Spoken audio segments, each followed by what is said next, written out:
با شما شاهد هستیم یک نفر شاعر، یک نفر روزنامه‌نگار، یک نفر رسام آرزوی یوسف را. به نظر من سکس یک مرحله مهمی است برای آفریدن یک انسان نو. سوال به شما، در حیات خود شما سکس تماشا کرده اید یا نه؟ فایزان کن جلوه در محراب و منبر میکنند چون به خلوت میروند. اون کاری دیگر میکنند. بله. خب از آزادی گفتید اگر بازپس به تلویزیون دعوت کنند شرط شما چی میشود؟ اگر راضی شوید؟ من راضی نمیشم. هیچ وقت. هیچ وقت. به شما پسند است یا به خاطر مبارک؟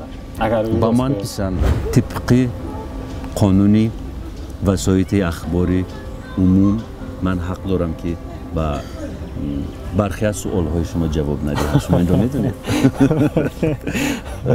لگن برداری هم نکردم در نزد یگان راهبر. این یک ابلهی است به نظر من. شما از همدیاران کمالید. پای من در بین پایت وای وای رشعه احساسی به اندازه داد. اجتماعی یا عاشقی؟ عاشقی. گاه میخوام به انتظام باشم. تقلید دیده نمیشد. ستاره‌های شو بیزنس توجیک، هنرمندان، هجونگاران، روزنامه‌نگاران، ورزشکاران در لایحه نگاهی نو با سلیم جان سیدов. اخی آرزو، ما مصاحبه های شما رو میبینیم. شما نفری هستید که بهترین مصاحبه ها رو انجام میدهید و سوال های میپرسید که هیچ کس در تاجیکستان این گونه سوال ها رو پرسیده نمیتواند. اما مصاحبه های خودتان رو خیلی کم به نظر میرسد، نمیبینیم. چرا؟ شما خودتان اینترویو میدهید. اینه که از پیام های مضمونی که از 1000 پیام از شبکه یوتیوبی آرزو چینل گرفته شده است و این از آن شما است بیننده عزیز. درود میگم به آن نفرانی که الان ما رو خواه طریق یوتیوب و خواه طریق تلویزیون سیمای مستقل یکم میبیند، شاهد هست. ما تصمیم گرفتیم که چند برنامه در پایتخت کشور شهر دوشنبه ثبت کرده باشیم و امروز خیلی خوشحال هستیم که به آرزوی دیرینه رسیدیم و امروز ما با شما شاهد هستیم یک نفر شاعر، یک نفر روزنامه‌نگار، یک نفر رسام آرزوی یوسف را. استاد عزیز السلام علیکم. درود. و علیکم بر سلام.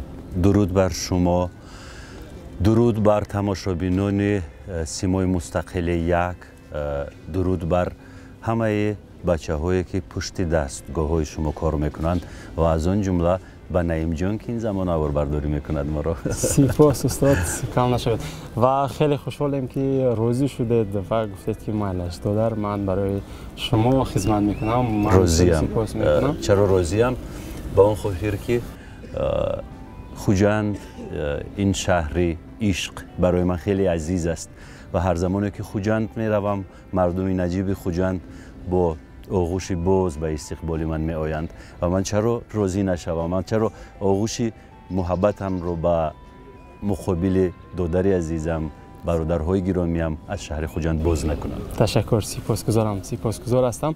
اگر اجازه باشد از شعر، از ادبیات آغاز کنیم. سوال را باشد. شعرهای اوریانه که بحثی خیلی زیاد در شبکه‌های اجتماعی روی کار آمد، گویم همون شعر، چند شعرهای اوریانه که از جانب شما افشا شد و در شبکه‌های اجتماعی در سامانه‌های اینترنتی خیلی بحث کرد استاد. این اصلا یک حالت ایجادی است استاد این یا اینکه آزادی آرزو است؟ اصلا زیر مفهوم اوریان شما چی رو میفهمید؟ سوال به شما. اوریان این واژه هست که خیلی مفهوم وسیع دارد و ما این واژه رو به هر طرز میتوانیم معنی داد بکنیم. خب یعنی اوریانی تا کدام سطح و من زیر این واژه اوریان چی رو باید شرح بدهم؟ اصلا شعرهای اوریانی که شما در نظر دارید در نظر من اوریان نیستند. یعنی میدونید با شعر مناسبت خواننده، مناسبت انسان‌های شعر دوست باید شبیه رابطه با صنعت تصویری باشد، شبیه رابطه با هنری مثلا تئاتری، هنری مثلا آوازخوانی باشد.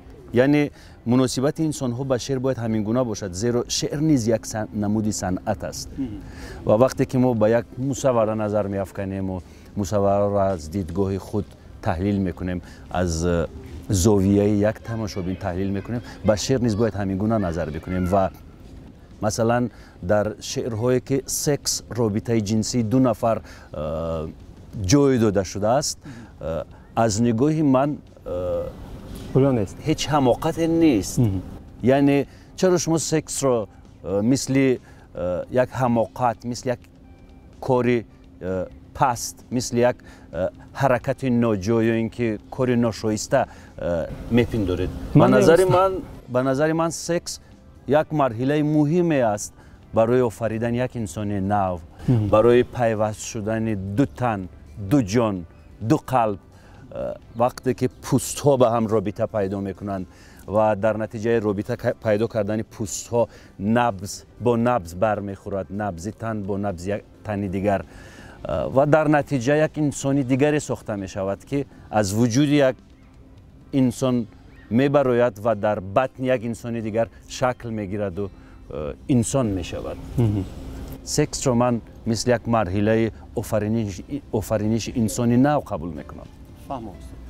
منظوری من چه است استاد؟ منظوری من شاید بی‌پرده گفتن باشد یا موضوع آزاد باشد که استاد مثلا هر چیزی که مثل اون که شما گفتید علاقه جنسی یا اینکه سکس، اون چیزی که شما خواستید افشا نمودید و پوشیده هم نیست که آخر بحث ها شدن و مردم گروهی بزرگی از منقدان، گروهی از بزرگی خودی از هواداران شعر شما مثلا جانبدار شما بودن و یک گروهی بودن که به هر صورت به ضد شما حد می‌زدن. میدونم، اما من وارسته تر از این حرف ها و هنگامه ها هستم. یعنی روحی من وارسته تر از این بزرگ هنگامه است، از این دنیای پر از هنگامه است. به چی خاطر؟ به آن خاطر که انسان های تقلیدکاری که از خود چیزی میتراشند، از خود خیرتمند میتراشند، دوراندیش میتراشند، از خود فیلسوف میتراشند، زیادن در اطراف ما، زیادن در زندگی ما. ولی من میدونم که اجتماع با واقعیت هایش، زندگی با حقیقت هایش تماما چیزی دیگر است.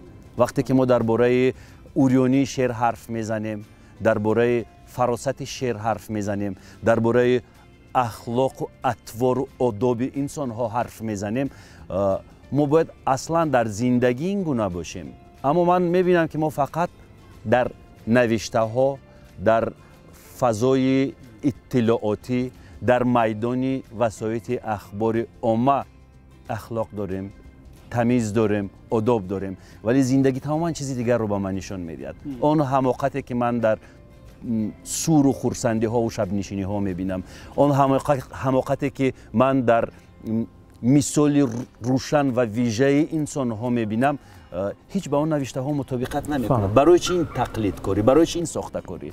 من میخوام که انسان ها صمیمی باشند و مطمئنم که هر یک انسانی که در ناخونک خود را با شرف می حسابد، مطمئنم که اکثر این گونه انسان ها را اگر داخل تلفنشان را مورد جستجو قرار بدهیم، حتما یک نوار فحش یا سکس هست. سوال به شما، در حیات خود شما سکس تماشا کرده اید یا نه؟ بله. اگر بی پردگی هم چرا نه؟ بله. بود. و این سوال رو من میتونم به سایر مردها پیشنهاد کنم و جواب راستین، جواب بگذار برای خودشون جواب بدن. جواب راستین از آنها طلب کنم. من نمیدونم که آنها چی جواب میدهند، اما خوش به حال آن مردی که اقرار میشود به گناه خود. بله. برای همین در نظر من زندگی ما نه تنها در صحیفه های انتشاری پاکیزه باشد، یعنی حقیقت هم باید در زبان ما باشد، حقیقت هم در رفتار ما باشد و این حقیقت باید در نوشته های ما نیز تجسم بگردد. نه اون که مثلا در زندگی دیگر نباشیم و در فضای اطلاعاتی خودمون رو دیگرگون نشان بدهیم و با دیگر رنگ ها مجلا بشویم در پیش روی مردم. یعنی مثل اون که واعظان کان جلوه در محراب و منبر میکنند، چون به خلوت میروند اون کار دیگر میکنند. بله. بله. یعنی استاد شما گفتن که ما همه ما قریب که نقاب داریم و بیشتر جامعه ما امروز نقاب دارد که نقاب ها خیلی رنگارنگ هست و در هر مورد یکی از نقاب‌ها رو میکشد در تنهایی تماما چیزی دیگر هست. دل با زبان یک نیست. درست است. خب استاد از اینجا از بگذار همون گروه گفتیم من میخوام این گونه برای شما سوال گذاری کنم که یک زمانی بود مقاله‌های تنقیدی هم نسبت شما چاپ میشد از جانب کی؟ از جانب خودی همکسبان ما. به فکر شما اون کارهای تشکیلی بود استاد یا چیزی طبیعی بود؟ اصلا من نمیدونم کاری کی بود، با چی خاطر بود، هدفشون چی بود، مقصدشون چی بود و فرصت رو نیز در پژوهش و تتبع این مسائل نمیخواهم که صرف بکنم، چون وقت برای من خیلی ارزش دارد و وقت رو برای تتبع و سنجش این گونه کارهای کم ارزش نمیخواهم مصرف بکنم. فهمم. باشد. استاد اجازه دهید من یک نقطه نظری خودم رو تا انتها گویم، بعدا میتواند گوید که شما راضی نیستید.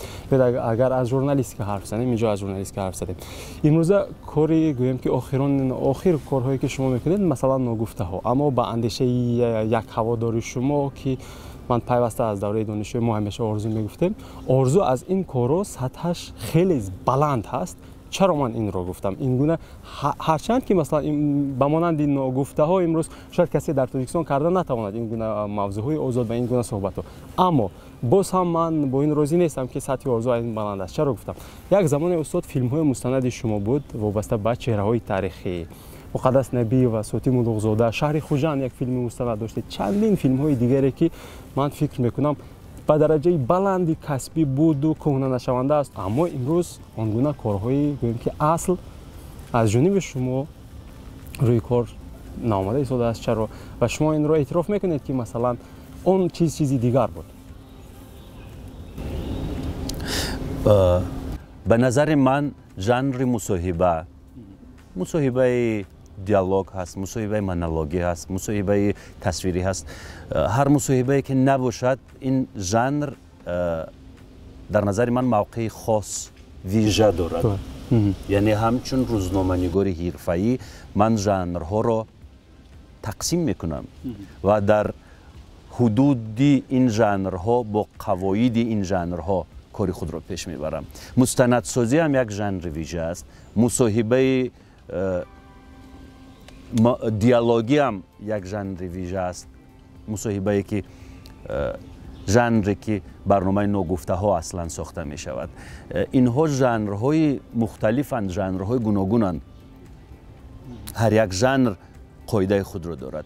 یعنی من حال رو آوردم به این ژانر و این ژانر رو من در سطح گذاری و بهاگذاری پایین‌تر از دیگر ژانرها نمی‌حسابم. یعنی تقاضای این ژانر همین است. مستندسازی ژانر خیلی مرکب است، دشوار است و مستندسازی کاری دست جمعانه است. کاری یک نفر بوده نمیتواند هیچگاه. آنانی که مستند ساختند میدانند که از چی شروع میشود و تا به کجاها میرود. در مستندسازی فرصت زیاد لازم است. در مستندسازی وقت به کار می آید، وقت طولانی، پژوهش، تحقیقات، تتبع، آموزش، این چیزها.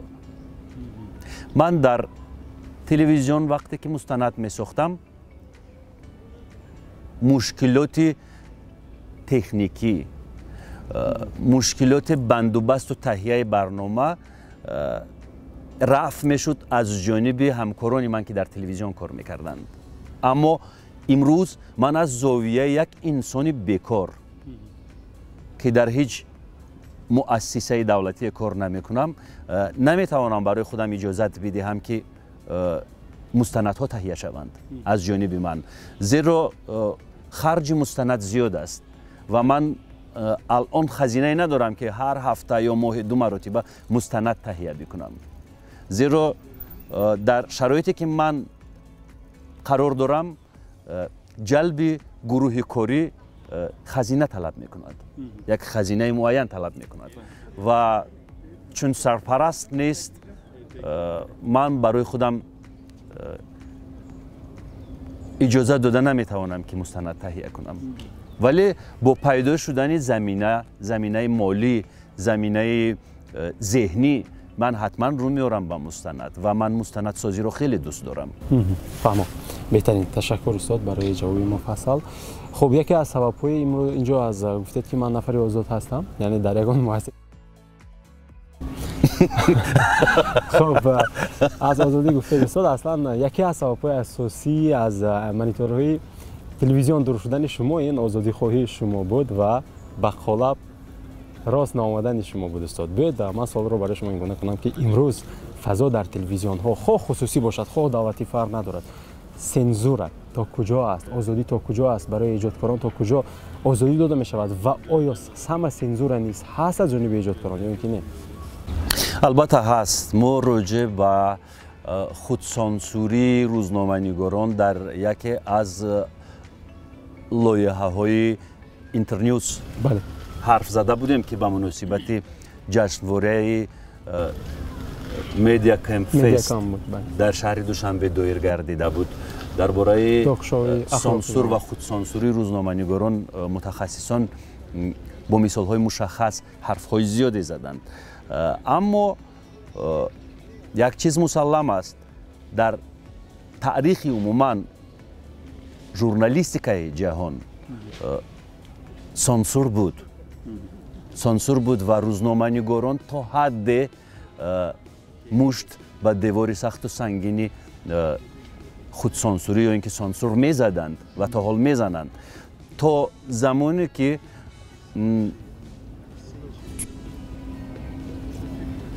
سیاست هست، ساختار مختلف دولتداری هست، تا زمانی که مطبوعات هست سانسور نیز هست. بله، فقط در جای سانسور به شکل یک پرده حریری است که برطرف کردنش آسان است، اما جای دیگر در شکل یک جدار بسیار سخت و سنگینی است که از بین بردنش دشوار است. در هر جا هر خیل ظهور میکند سانسور. بینید استاد، شما اینجا گفتید که هست در هر دور و زمان نیز بود، اما گویم که سطحش گوناگون مختلف بود. بله استاد. و امروز اگر با همین سه کلمه خوب بعد گویم سنزوری که در ما هست در کدام حالت هست از همین سه چیزی که ما گفتیم؟ بد است یا بعد هست یا در سطح ضروری است؟ یعنی بیایید فهم‌تر کنیم این سوال رو. یعنی با سانسور در سطح کم، زیاد و از حد زیاد. جواب من این است که سانسور امروز در جمعیت روزنامه‌نگاران تاجیک از حد زیاد است. و نسبت خود محدود کنی جوانان چی میگوید شما؟ مثلا میشود که این چیز رو باید که گفت، این چیز رو نباید که گفت.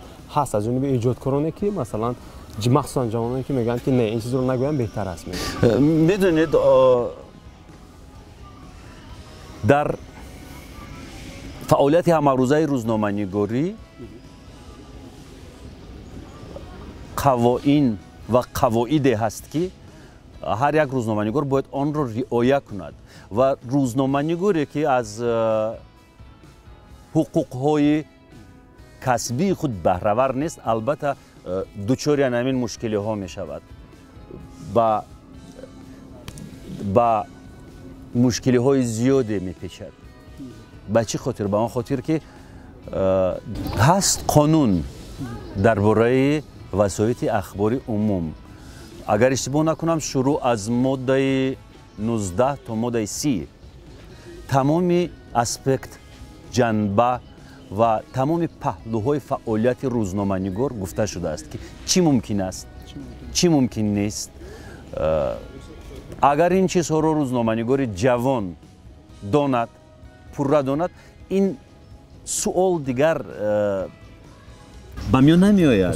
یعنی ضرورت این سوال از بین می رود. اما استاد مثلا ما روزنامه‌نگاران تجربه داران نیز می‌بینیم که همین گونه است، اما استاد آن نوشتجاتی که هست در عمل نه چی باید گفت و چی باید نگفت، این سوالی هست که روزنامه‌نگاری غیر حرفه‌ای، کسی که از کوچه روزنامه‌نگاری نگذشته تو تصادفاً در این جاده قدم می‌ماند، این سوال بسیار مرکب و عظیم است پیش روی چنین شخصان تصادفی. ولی روزنامه‌نگاری حرفه‌ای هیچ وقت چنین سوال رو به خود نمیاد چی باید گفت و چی باید نگفت.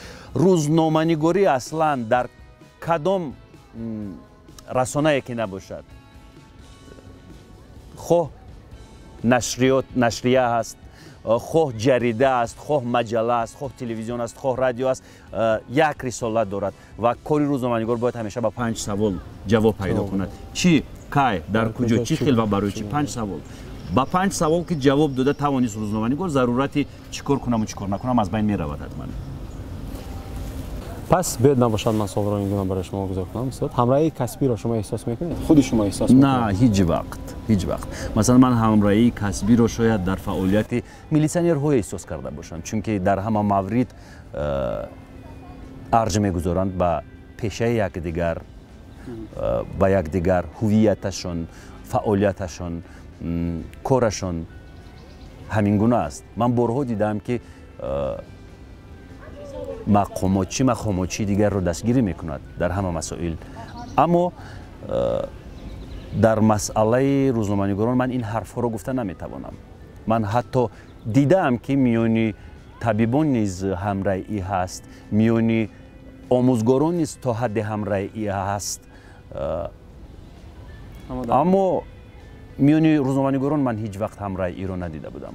شاید 2 نفر یا 3 نفر همراه شوند، اما علیه باز 2-3 نفر دیگر. فهمم. خب استاد اگر باز پس به تلویزیون دعوت کنند شرط شما چی میشود؟ اگر راضی شوید؟ من راضی نمیشوم هیچ وقت و منتظر هم نیستم، محتاج نیستم و راضی هم نخواهم شد اگر چنین مسئله پیش بیاید. اگر مثلا تلویزیون باشد که گویند که ما از صفر تا آخر کار ایجادیش رو به ذمه تو میگذاریم و میتوانی که خودت انتخاب کنی که کارگر رو انتخاب کنی یا چیزی دیگر رو یا سمتی برنامه ها رو یا چیزی دیگر رو، راضی نمیشدی در این حالت نیست؟ اگر مستقل میبود شاید. بله. فهمم. اما در تلویزیون های دولتی دیگر فعالیت کردن نمیخواهم. فهمم. خب باشه. تشکر استاد. حداقل از رسمیتون اجازه دید که یک سوال دیم و استاد واقعا هم در پهلوی شما نشسته سوال کردن و حرف زدن برای من خیلی مشکل است، به خاطر که شما نفری هستید که من گویم که چیزهایی که میخوام پرسم بعضا گم شده ایستاده است. حتی نه سلیم جون، من یک رابطه بسیار خوب رو حس میکنم. این زمان در میانمون به نظرم یک رابطه خوبی برقرار شد و ترس و هراس رو من نمیبینم در شما. خب استاد سپاس. جسارت دارید. سپاس استاد.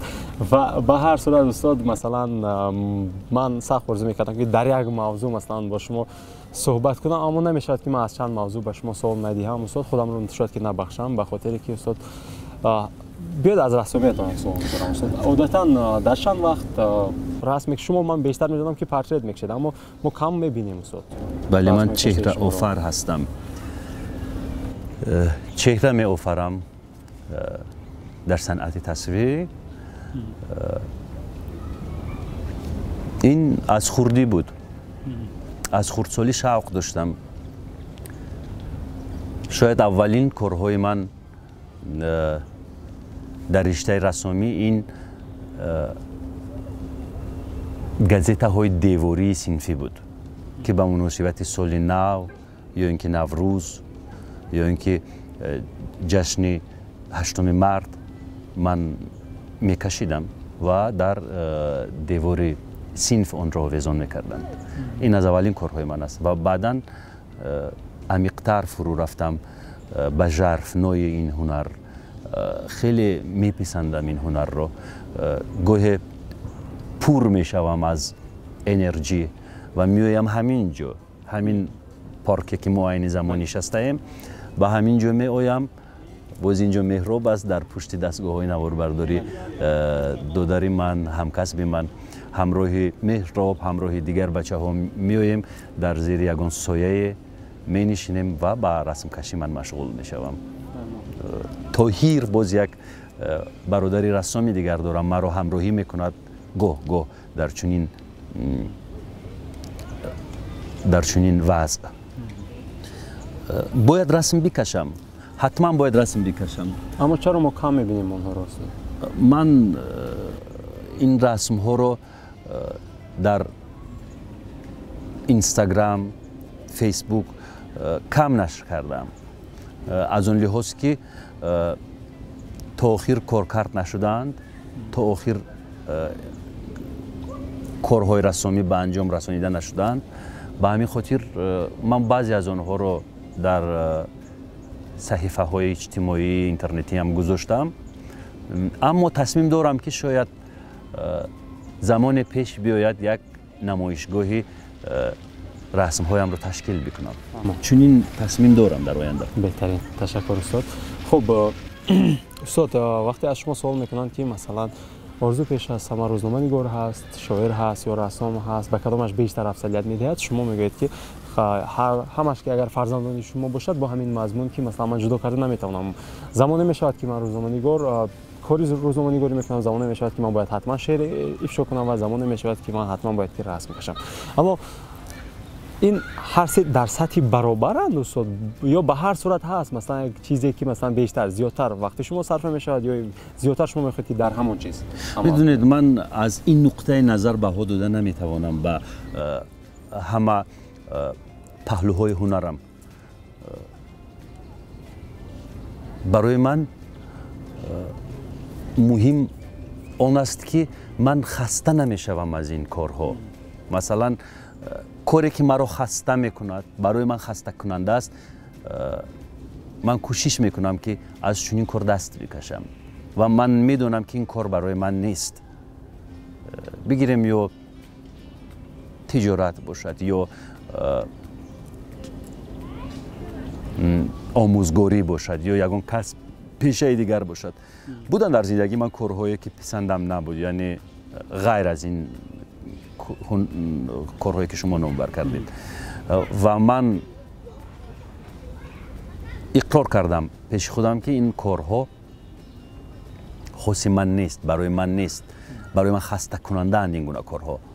ولی در کاری رسامی، در کاری روزنامه نگاری، تهیه مثلا میوزیک ویدیوها و فیلم ها، من هیچگاه خستگی رو حس نمی کنم و برتری رو به یگان نه برتری داده نمیتوانم. شما درست گفتید، هر کدامش موقع و جایگاه خودش رو دارد، اما شاید اگر برتری بدهیم شعر شاید موقع اولین رو اشغال کنه در این میانه. فهمم. استاد از چیزی گفتید که مثلا من با اون چیزی که شغلی که دوست می‌دارم مشغول میشم، مثلا در معرکه‌های مردم، در گویم که روزهای خرسندی مردم شادی شریک شدن از جانب شما، گویم که به شما پسند است یا به خاطر مبلغش؟ اگر به من پسند است، به من پسند است.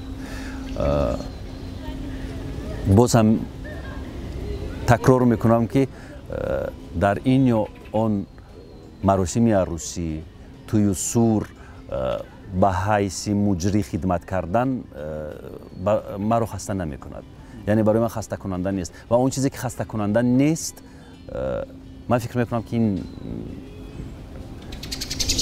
برای من است. تمام. و اجازه میدید یک سوال از بچگیتون بپرسم؟ من بسیار میپرسم، هم دوست میخوام فهمم که بچگی آرزوی صاحب چگونه اسپری شده است؟ بچه شوخ نیست؟ دشوار. نه، من شوخ نبودم هیچ وقت و طبق قانونی وسایط اخباری عموم من حق دارم که با برخی از سوالهای شما جواب ندهم. شما این رو میدونید. اما میدونید به چه خاطر نمیخواهم این صحیفه های زندگی رو ورق گردانی کنم؟ سنگین است استاد؟ بله، دشوار است، چون هیچ حادثه نجیب و رنگینی ندارد که خاطر تماشابینان شما شاد بشود. برعکس، اگر حاضر من بچگی هایم را، حوادث بچگیم را اینجا در میان بگذارم با شما، شاید طبع اکثر تماشابینان شما خیره شود، غمگین شوند و من اصلا نمیخواهم این چیز رو. اما فقط با دو جمله پاسخ میدهم به سوال شما که بچگی من دشوار بود و من این گونه بچگی رو هیچ وقت به یگان کودک دنیا آرزو نمیکنم. باشد استاد سپاس. و استاد یک چیز به خاطرم اومد، ما در آغاز در این موضوع صحبت کرده بودیم، اما میخوام بازم پرسم که رسالت یک راهبر نزد یک ایجادکار و رسالت یک ایجادکار نزد راهبر از نگاه شما. من هیچ وقت راهبر پرست نبودم و لگنبرداری هم نکردم در نزد یگان راهبر. من محتاج به راهبر هم نیستم و اصلا در جامعه دموکراتی این چی بگویم، این پدیده بیوروکراتی باید نباشد. این پدیده اصلا باید جای نداشته باشد. وقتی که طبق قانون مهنت من از وظیفه خود آگاهم، از آیین‌نامه کاری خود آگاهم، برای من دیگر راهبر چی لازم است؟ هویت راهبر، موقع راهبر، تعبیر راهبر، خنده راهبر یا اینکه نوازش و پرستش راهبر یا اینکه غضب راهبر نمیفهمم. وقتی که من 100% طبق آیین‌نامه کاری خود را اجرا میکنم، فکر میکنم که باید ناز و نوزی راهبر هیچ اهمیتی باید نداشته باشد. فهمم. استاد خب گاهی میشود که خود را تنها حس میکنید یا این حالت نمیشود به شما؟ مثلا انسان میشود حالتی که خودش را تنها حس میکنه؟ البته تنهایی هم گاه مفید است. تنهایی هم گاه انسان را با روحش پیوند میدهد. یعنی در تنهایی ما میتوانیم روح خود را تطهیر کنیم، روحمان را شستشو بدهیم، نقشه بکشیم، در ذهنمان شکل بدهیم، حادثه ها را، تصمیم ها را بگیریم و تنهایی خوب است، اما نه به آن نوعی که انسان ها از روی غرور و خودستایی خود را به تنهایی میزنند. هست افرادی که برابر مشهور شدن، من اهل هنر رو در نظر دارم، یعنی هنرمندانی ما، شخصانی نامدار و مشهور رو در نظر دارم، برابر مشهور شدن گاه خود رو به گوشه تنهایی میزنند و سبب به تنهایی کشیدن این اگر همان غرور باشد پس خطا است. این یک ابلهی است به نظر من. همه انسان ها یکند. آفریدگار همه انسان ها را یک خیل آفرید، یعنی همه ما عضوهای همه ما یک خیل است و ما هممون برابر هستیم. هممون احتیاج به همان چیزهایی که انسان ها دارند داریم. همه ما از ارثیت سر کرده تا هویت و تا دیگر طلباتی که برای یک انسان لازم است، همه ما از این چیزها شروع می شویم. ابتدای ما یک خیل است و انتهای ما یک خیل است. مرگ و زندگی، شاید اندیشه های ما نیز در بعضی از مسائل یک رنگ باشد، ولی استثناء فقط همین هنر است. برخی انسان ها هنرمندند، هنرپیشه اند، برخی نه، برخی یک زندگی مقرری دارند. استثناء فقط همین هنر است و به خاطر هنر شده خود را با کبر و غرور به گوشه تنهایی زدن، این ابلهی است. هنرمند هم، شخص نامدار و مشهور هم باید با مردم باشد، یک جزء جمعیت باشد، خود را دور و جدا نگیرد هیچ وقت. تمام، تشکر استاد. خب اگر قصه زندگی آرزوی صفر اگر یک فیلم سازیم تقریبا استاد نامش چی میشود؟ تقریبا گفتم میتونم داستان زندگی شما را اگر یک فیلم سازیم، حتی اطراف این گفته شما اندیشه هم نراندم هیچ وقت و حالا چیزی گفته نمیتوانم. شاید کارگردان فیلم به یگان خلاصه بیاید خودش یا اینکه داستان نویس. تمام خوب باشد. تشکر استاد. اما به هر صورت با کارگردان و ایجادکار بیشتر برخوردی نظرها می شود در بسیار موردها. تشکر استاد. و یک قسم دیگر ما عنوان کردیم شرطاً شرط و عادتاً از من امروز میخواستم از شما که دو شعر در دو موضوع برای ما پیشنهاد کنید. کدام موضوع؟ باشد مثلا یک موضوع لیریکی و باشد اجتماعی یک موضوع. میشه استاد اجازت باشد؟ اگر اجازت بدهید من از حافظه تلفن باشد استاد شعر بخوانم، زیرا من از یاد نمیدونم شعرهایم رو. یک شعر لیریکی باشد، یکی اجتماعی. بله.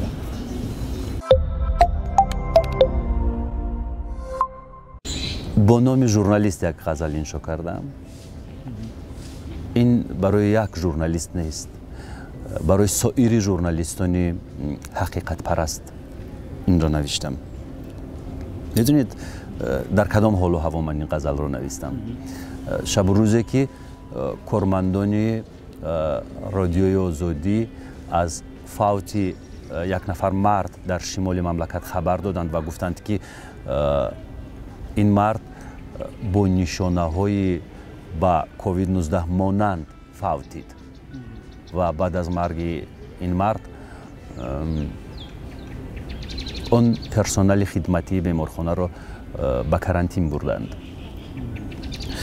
بعد از این تهوین و تحقیر به سر کارمندان رادیوی آزادی فرو ریخت.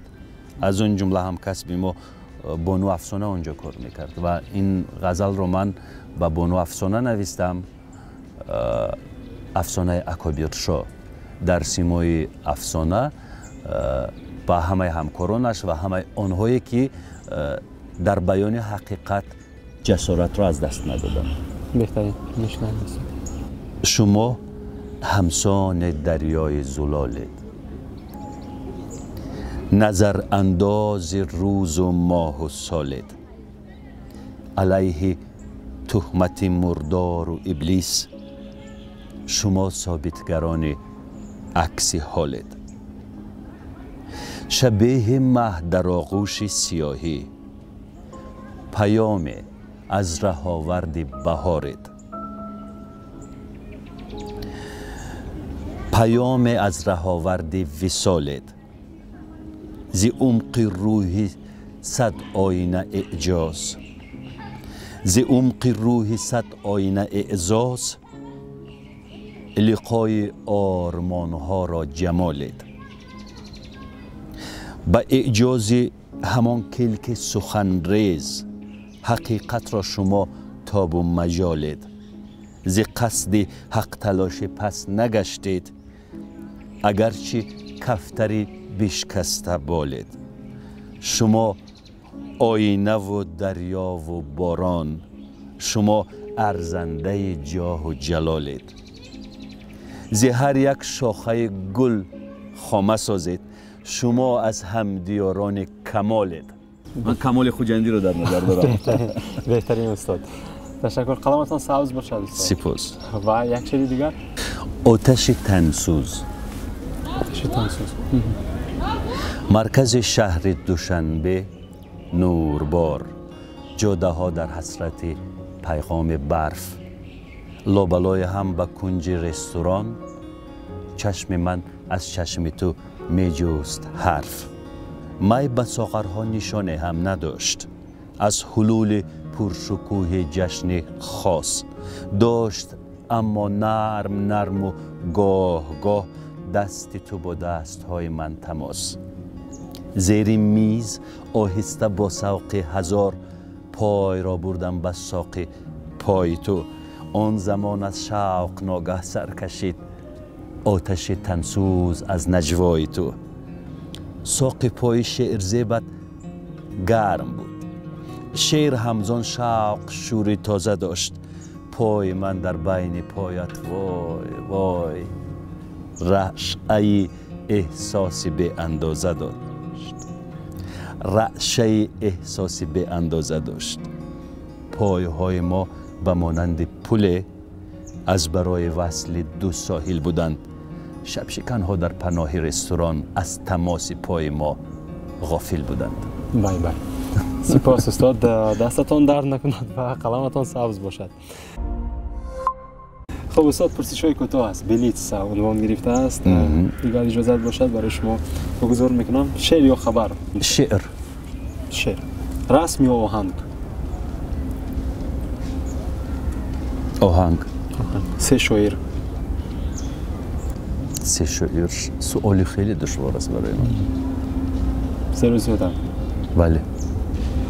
میشود که جواب ندهم. میشود استاد، میشود، به خاطر که انتخاب در دست شما است. یوتیوب یا فیسبوک؟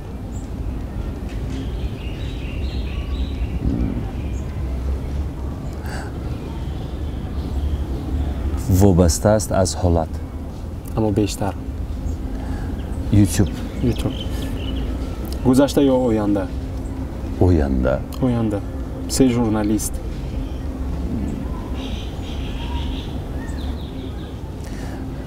من یک ژورنالیست رو میخوام نامبر کنم. باشه. این هم باشد اولین استادی من سیدعلی باباخانوف.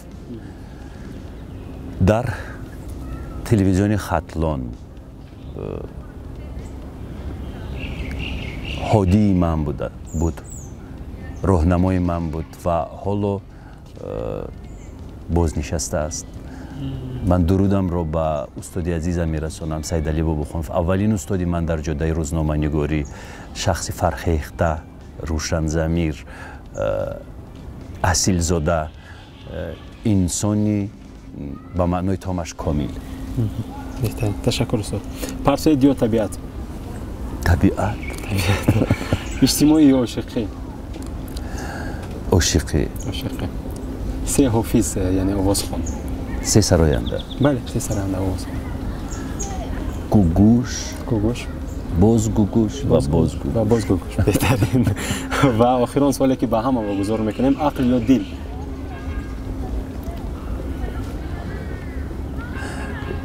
کمی از این، کمی از آن. 50 با 50. بله. اما بیشتر کدام از شما احساس میشه؟ ولی وقتی که عقل رو در مد اول میگذاریم و خیلی با عقل و هوشمند میشویم و احساسهای دل رو پایمال میکنیم، کمی خسته میشویم. یعنی گاه من از با معنیگی و از انتظام پرستی خود خسته میشوم. گاه میخوام به انتظام باشم. از خواب برای؟ بله. هرچند که شما آدمی خوابی نیستید استاد. خب تشکر استاد، برای صحبتی صمیمی از شما سپاس میکنیم و تشکر که شرکت ورزیدید. آخر سخن شما رو برای بیننده ها میشنویم استاد. همیشه سربلند باشید، مظفر باشید، معتبر و مسلط باشید. تمنا میکنم که همه انسان‌های چشم انتظار به وصال همدیگر برسند. تمنا میکنم که دریا شدی و نشاط از پهلوی شما بگذرد. تمنا میکنم که باغ فرهمندی نصیب شما بگردد. آرزوی من این است که در لب‌های شما همیشه گل تبسم بشکفد. آرزوی من این است که غم به قلب‌های زیبای شما راه نیابد. همین است آرزوی من. سپاس استاد، تشکر زیاد. دوستان عزیز، من فکر میکنم که حاجتی معرفی نیست که از استادان صاحب کسب ما مهمان گاه نگاهی نو بودن. آرزو یوسف ما در باغ بوتانیکی شهر دوشنبه برنامه را ثبت کردیم. امید میکنیم که ما باز این چهره را در تلویزیون خودمون، در یوتیوب خودمون ببینیم. استاد سپاس. برنامه امروز واقعا پسندم آمد. صمیمی بود، ساخته نبود، تقلید دیده نمیشد. در حرف زنی های ما خوب بود و اون چیزی که به من پسند نآمد این رفتن بچه ها از دوشنبه است، بچه های خوجند. این چیز برام پسند نآمد. فرصتی کوتاه برایم پسند نآمد. یعنی باز هم میخواستم ساعت ها در کنار شما باشم، با شما حرف بزنم. همین. бинандагони азиз, аз ягоне ки сабти сайёри мо дар шаҳри Душанбе чанд сабти сайёр сурат гирифт. Мо бахши саволҳо аз мухлисонро мутаассифона қайд кардем, чун фурсат ҳам надоштем ки пеше ки эълон диҳем, чун мо рӯзҳои истироҳат дар шаҳри Душанбе қарор доштем, чандин сабт доштем, 4-5 сабте ки бесаволи мухлисон барои шумо пешниҳод мешавад. Баъдан мо бармегардем ба қисмати анъанавӣ, мисли барномаи анъанавие ки дар студия сабт мешаваду шумо саволҳоятонро ба он нафароне ки дӯсташ медоред пешниҳод мекунед. Албатта аммо ман як хабари хуши дигар низ дорам дӯстони азиз барои шумо. ҳафтаи оянда як тасмим гирифтем ки як барномаи дигар бо номи нигоҳи дигар, нигоҳи нав нему нигоҳи дигар, идомаи мантиқаи нигоҳи нав барои шумо пешниҳод кунем. Он саволҳо 30 савол, тақрибан 30 саволи якхела, саволҳои кӯтоҳ барои меҳмонҳои мо вогузор мешавад, аммо андешаҳошон дигар аст. Дар ин бахш то ҳоло худи шумо низ иштирок карда метавонед. баъдан ман инро мегӯям, шояд як пахши мустақим мекунем, бо шумо суҳбат мекунем, бо шумо гуфтугӯ мекунем. хулас ҳамин гуна аст, аммо дар чанд сабт аниқтараш 5 барномаи мо бо беқисмати саволҳо аз мухлисон барои шумо пешниҳод мешавад. ташаккури зиёд. обуна шав ютуб канали нигоҳи нав барои шумо барномаҳояшро бо ситораҳои шоу-бизнеси тоҷик, ҳунармандон, ҳаҷвнигорон, рӯзноманигорон ва нафарони муваффақу соҳибдил пешниҳод месозад. мусоҳиба бо формати нав, фактҳои нав, саволҳои ғайриоддӣ, ҳолатҳои хандаовар, ҳазл, шартҳои ҷолиб бо ситорагон ва дигар навгониҳо дар лоиҳаи нигоҳи нав.